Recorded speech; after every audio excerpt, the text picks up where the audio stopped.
Donc, nous allons commencer la soutenance de thèse. Merci à tous d'être venus assister à cette soutenance de thèse qui se nomme Processus émotionnel et attentionnel en contexte sportif, implication théorique, méthodologique et pratique, illustrée en escrime, donc qui va être défendu, soutenu par Maël Bracco.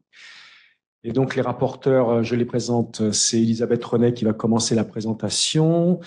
Moi-même, Michel Nicolas, comme deuxième rapporteur, examinateur Jean-Philippe Lachaud, qui est à ma droite, Marjorie Bernier ici, Emma Guillet à ma gauche, le directeur de thèse, c'est Guillaume Martinan, qui est au bout, et l'invité, Julie Doron, qui est à l'autre bout.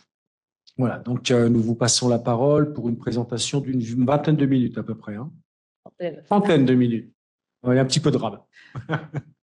Voilà, c'est à vous. Bonjour à tous. Merci beaucoup d'être présents aujourd'hui pour assister à cette soutenance. J'aimerais tout d'abord remercier les membres du jury de s'être déplacés et d'avoir expertisé ce travail. Également, merci à Julie Doron pour sa présence en tant qu'invitée. Un grand merci également à Guillaume Martinan pour m'avoir accompagné et guidé tout au long de ces 3 ans de thèse.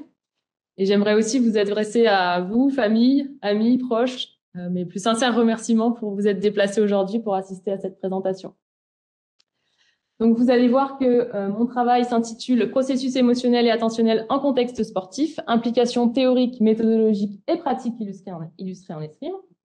J'ai la chance dans mon jury, mais également dans mon auditoire, d'avoir des spécialistes de cette discipline. Et je voulais rassurer un petit peu les personnes présentes qui ne seraient pas familières de l'escrime, puisque c'est un sport finalement assez facile à comprendre, car il n'y a que 2 issues possibles, si le diapo veut bien fonctionner.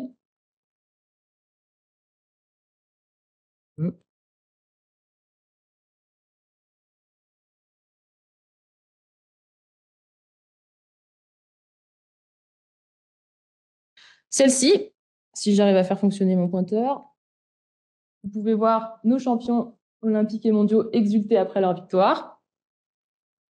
Ou bien celle-là. Et entre ces 2 issues héroïques et tragiques, il ne se joue parfois qu'une fraction de seconde, une seule action, un seul point. C'est ce que vous allez voir dans les morts subites que je vais vous présenter juste à présent. Allez.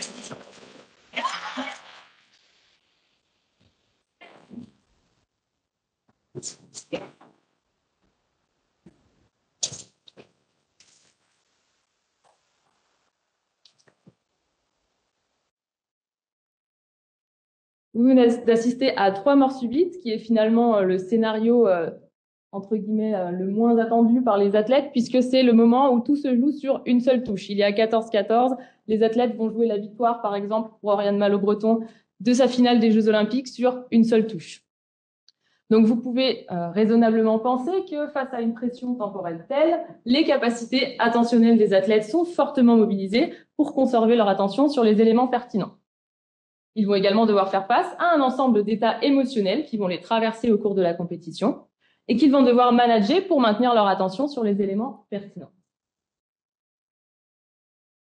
Donc, au vu des contraintes de ce sport, dans ce travail doctoral, nous nous sommes posé les questions suivantes. Sur quoi les escrimeurs orientent-ils leur attention pendant les matchs? Et comment régulent-ils leurs états émotionnels pour parvenir à maintenir leur attention sur ces éléments pertinents? Dans le cadre de ce travail, nous avons mobilisé le concept de focalisation attentionnelle. La focalisation attentionnelle, c'est la direction de l'attention sur les caractéristiques spécifiques d'un environnement de performance. Cela peut également être la direction de l'attention sur les activités de préparation à l'action. La focalisation attentionnelle peut être influencée par un nombre varié de facteurs. Au sein de ce travail doctoral, nous nous sommes intéressés à 3 facteurs. Le premier, ce sont les contraintes de la tâche. Comment finalement être escrimeur en fleuret, en épée ou en sabre va modifier notre focalisation attentionnelle. La focalisation attentionnelle fait l'objet d'un large champ d'études que l'on peut classer en 2 types. Le premier type d'études s'appuie sur des cadres théoriques dichotomiques, c'est-à-dire qu'ils vont classifier les focalisations comme étant internes, tournées vers l'individu, ses actions, des parties de son corps, ou bien externes. L'individu va penser à une cible extérieure ou à l'effet de son mouvement sur l'environnement. Dans la majorité de ces travaux, il est montré que se focaliser sur un élément externe est bénéfique à la performance. C'est ce qui est expliqué par Wulff et collaborateurs sous le nom de l'hypothèse de l'action contrainte. Lorsque l'individu se centre sur les éléments internes, comme la réalisation de son action ou une partie de son corps, cela va contraindre son système moteur et perturber les processus automatiques de réalisation de l'action. Cette partie de la littérature est pour le moment remise en question, notamment par son manque de validité écologique. Elle étudie des tâches standardisées à l'intérieur de conditions reproductibles, qui s'éloignent finalement de l'environnement de performance des athlètes. Elle mobilise des focalisations qui ne sont pas forcément celles qui sont utilisées par les athlètes ou les coachs sur le terrain. D'autant plus que généralement, à l'intérieur de ces protocoles, on impose la focalisation attentionnelle aux athlètes présents. Également, cette partie de la littérature ne s'est pas intéressée aux disciplines à forte contrainte temporelle. Ce sont généralement des tâches autorythmées qui sont étudiées, c'est-à-dire des tâches dans lesquelles les participants choisissent le rythme de performance de leur action. Pour pallier à ces limites, une seconde partie de la littérature s'est développée. En utilisant une approche naturaliste, c'est-à-dire étudier le phénomène en question dans son environnement d'apparition, en prenant en compte le point de vue des individus qui le vivent, cette partie de la littérature a classifié les focalisations attentionnelles selon un cadre non dichotomique, c'est-à-dire, par exemple, classifier le contenu ou les caractéristiques des focalisations attentionnelles.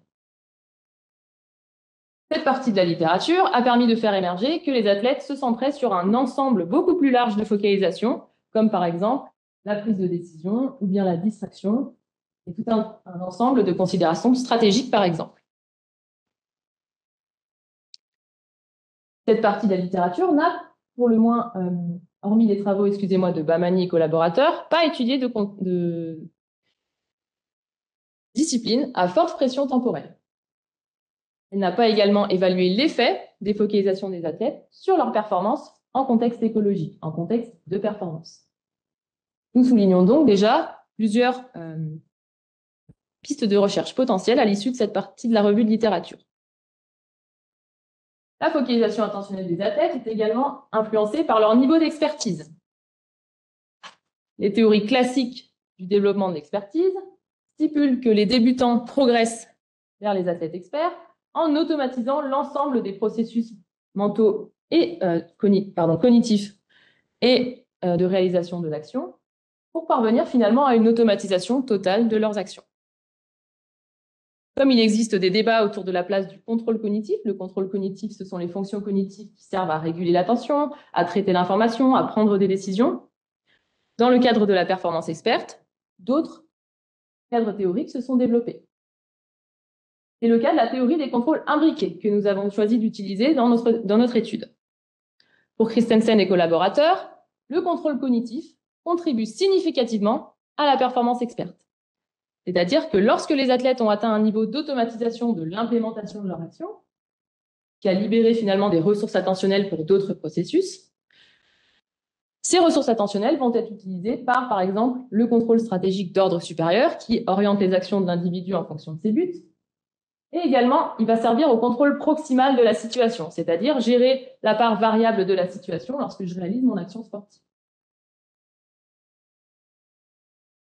Enfin, porter son attention sur des points précis est influencé par un ensemble de processus émotionnels. C'est ce que les travaux de Bernie et collaborateurs, Zieckfuss et Rasbeck et Oliver et collaborateurs ont souligné en golf, par exemple. Cependant, cette piste de réflexion n'a pas été investiguée par ces travaux. C'est un angle mort de cette littérature naturaliste.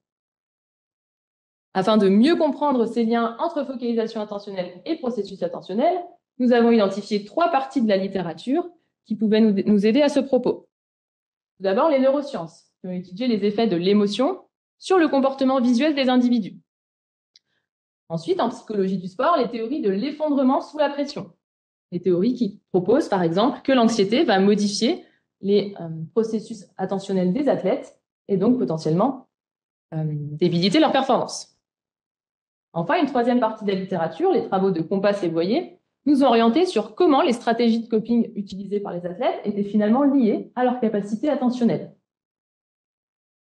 Nous allons dézoomer un petit peu pour vous expliquer d'où viennent et que sont les stratégies de coping. Je vais vous présenter la théorie relationnelle cognitive et motivationnelle de Lazarus qui nous a servi à décrire les processus émotionnels des athlètes.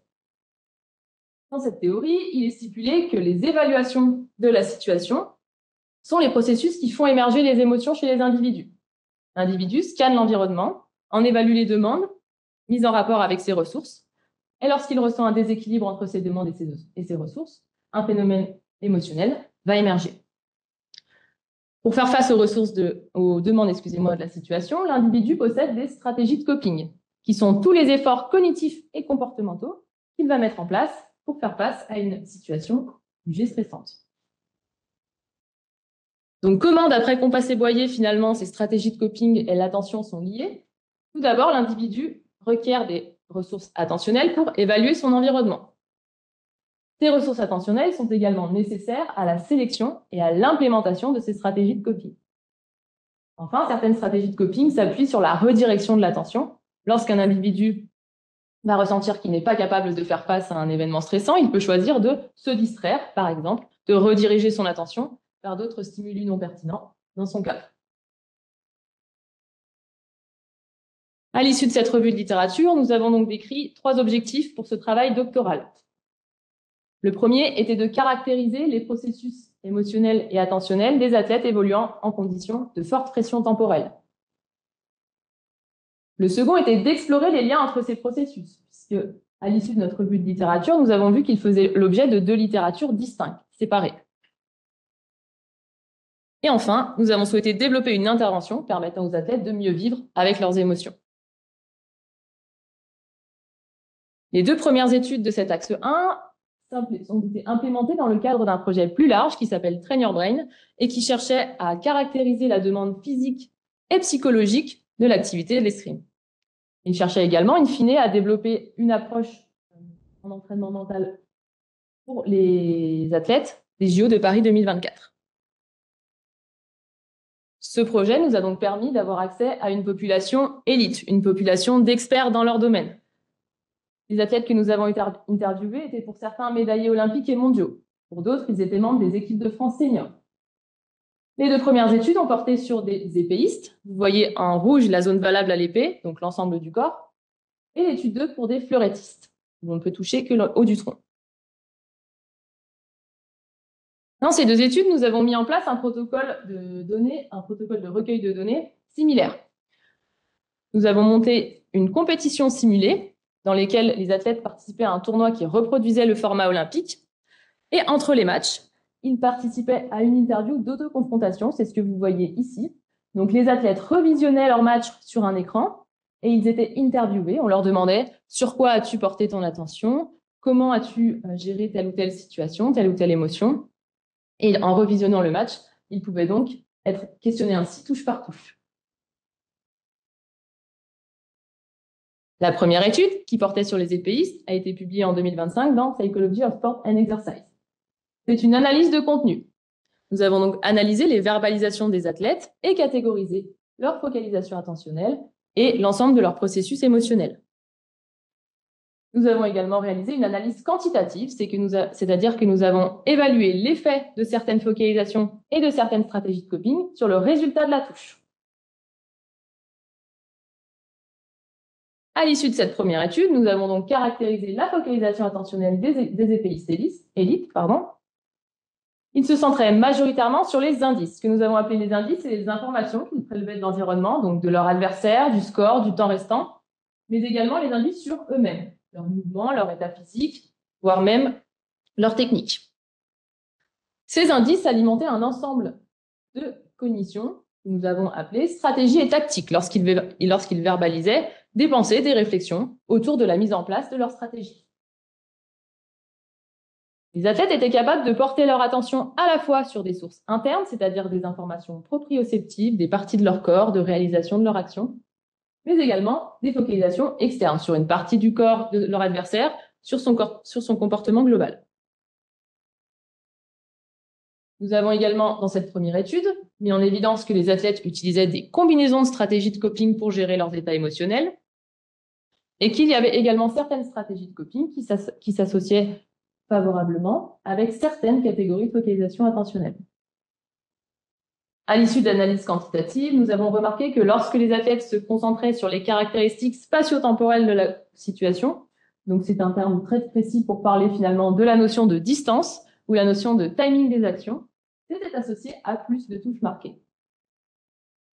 En revanche, lorsqu'ils se focalisaient sur leur mouvement et leur technique, ou bien sur leur état physique, il n'y avait pas d'influence sur le résultat du point. C'est-à-dire que contrairement à ce que l'hypothèse de l'action contrainte stipule, qui est qu'une focalisation interne est forcément néfaste pour la performance, nous n'avons pas observé d'effet sur la performance à ce sujet. L'étude 2, réalisée sur des fleurettistes d'élite, a été publiée dans Journal of Applied Sport Psychology. Elle portait cette fois-ci sur une analyse de séquences composites, c'est-à-dire que nous avons isolé dans les entretiens des séquences durant lesquelles les athlètes présentaient un besoin de s'adapter sur le plan émotionnel ou attentionnel, les deux. À l'intérieur de ces séquences, nous avons modélisé leurs pensées, leurs comportements pour définir ce qu'ils mettaient en place pour s'adapter à ces situations. De cette analyse, nous avons tiré 5 situations typiques qui requièrent l'adaptation des fleurettistes élites. Nous avons également décrit finement les combinaisons de stratégies qu'ils utilisaient pour se refocaliser sur le match. Nous mettons en avant 2 capacités principales de ces athlètes qui leur servaient bénéfiquement pour se refocaliser, leur capacité d'acceptation. Accepter une erreur passée, accepter une situation et les émotions qui en découlent leur permettait de se refocaliser plus facilement sur le point. Leur capacité également d'auto-évaluation, c'est-à-dire lorsque les athlètes étaient capables de faire un retour sur l'action qu'ils venaient de vivre, qu'ils venaient de mettre en place, pour ensuite modifier leur action future ou leur recherche d'informations, cela favorisait également la refocalisation sur le point. À l'inverse, un pattern inflexible, c'est-à-dire des ruminations sur une erreur passée ou sur une décision jugée défavorable, ou une colère non régulée, allait entraîner un effet néfaste sur la capacité à se focaliser sur le match.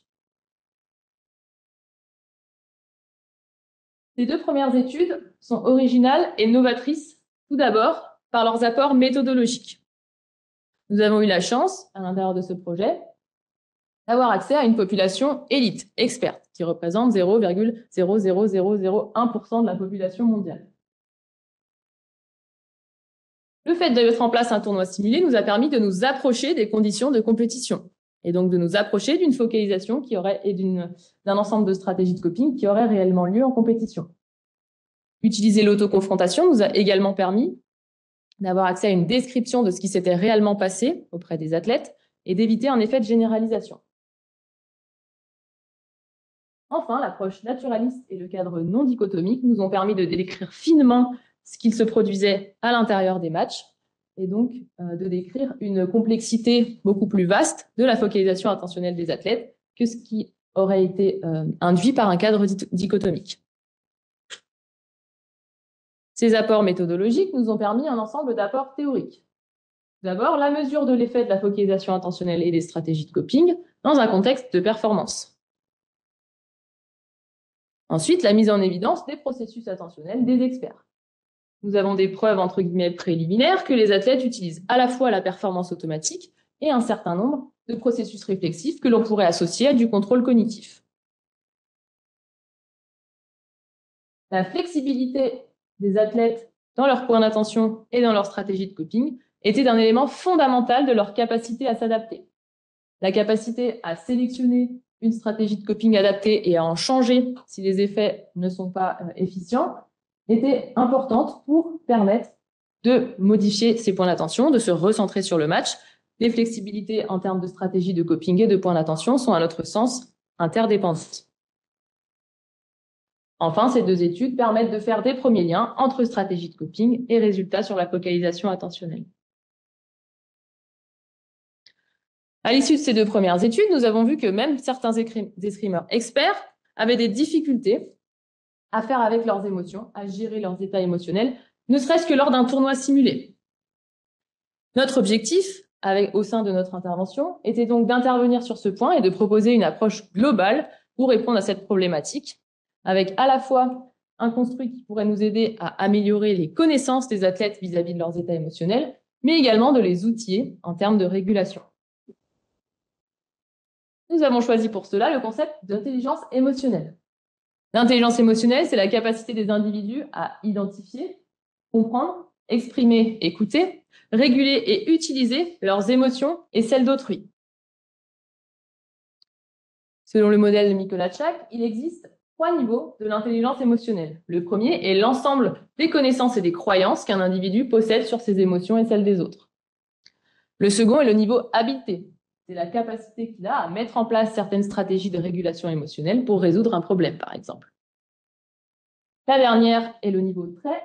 Le niveau trait représente la fréquence avec laquelle une personne est disposée à utiliser ses habiletés.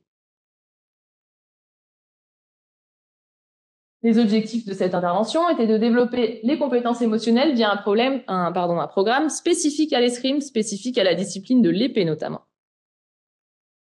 Nous souhaitions mesurer les effets de notre programme sur les variables émotionnelles tout au long de la saison, monitorer les effets du programme de manière longitudinale.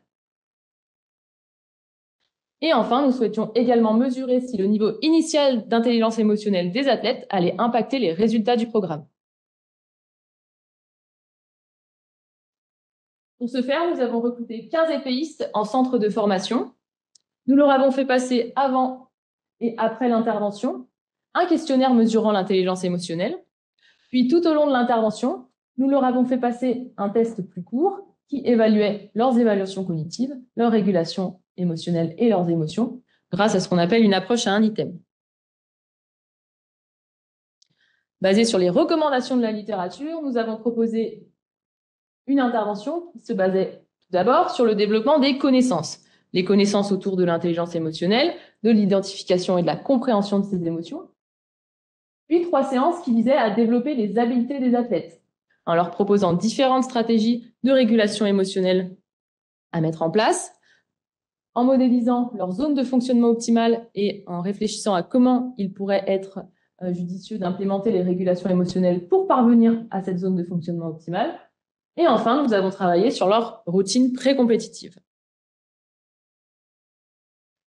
À l'issue du programme, l'intelligence émotionnelle globale, intra- et interpersonnelle des athlètes a augmenté, ainsi que certaines émotions du modèle à 5 branches. Il n'y avait pas d'impact du niveau initial d'intelligence émotionnelle des athlètes sur les effets du programme. Le programme a permis d'augmenter tout au long de ce dernier 2 stratégies de régulation émotionnelle que nous jugions adaptées, la centration positive, le fait de réévaluer positivement une situation, et la centration sur l'action, qui était la capacité des athlètes à ramener leur attention sur les points pertinents. L'ensemble moyen des régulations moins adaptées a diminué au cours du programme. À l'issue de cette intervention, nous avons donc montré qu'une modification comportementale, donc l'utilisation de stratégies de régulation émotionnelle plus adaptées et une moindre utilisation de régulation moins adaptée, précédait une modification au niveau dispositionnel.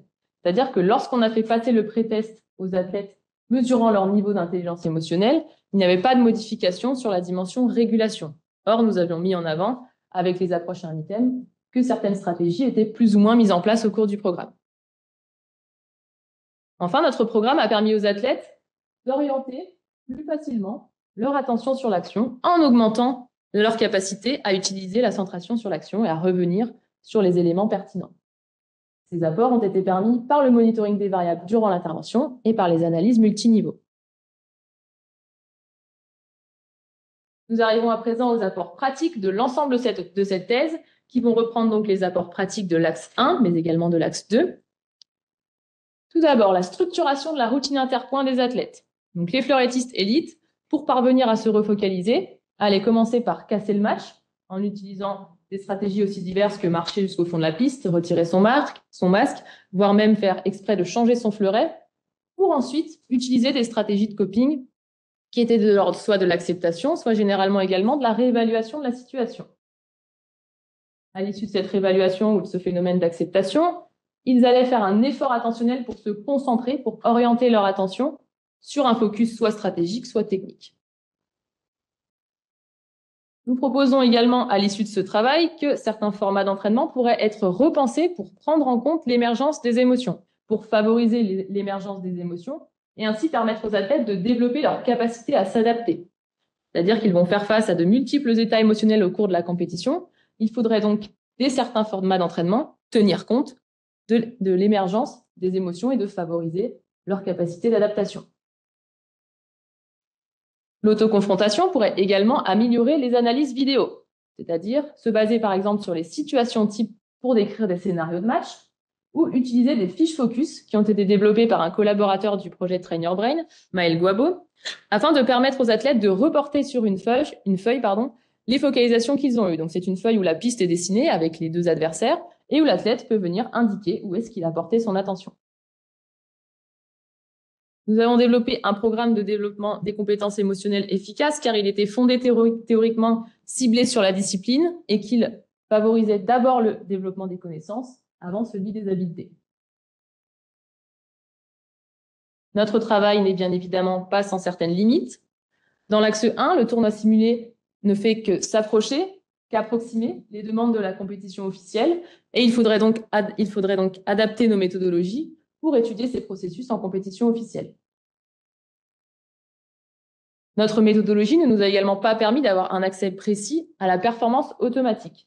Nous demandions aux athlètes de décrire ce qu'ils vivaient, ce qu'ils pensaient, ce sur quoi ils portaient leur attention, et de ne pas expliquer pourquoi ils prenaient telle ou telle décision ou comment telle ou telle focalisation arrivait. Nous avons pu donc observer la performance automatique, mais pas décrire ses conditions d'apparition. Notre deuxième axe ne propose pas de groupe contrôle, et nous n'avons également pas mesuré d'effet sur les évaluations cognitives et les émotions à l'issue du programme. Également, nous n'avons pas investigué précisément si la focalisation attentionnelle des athlètes avait été modifiée en termes de type de focus sur le terrain.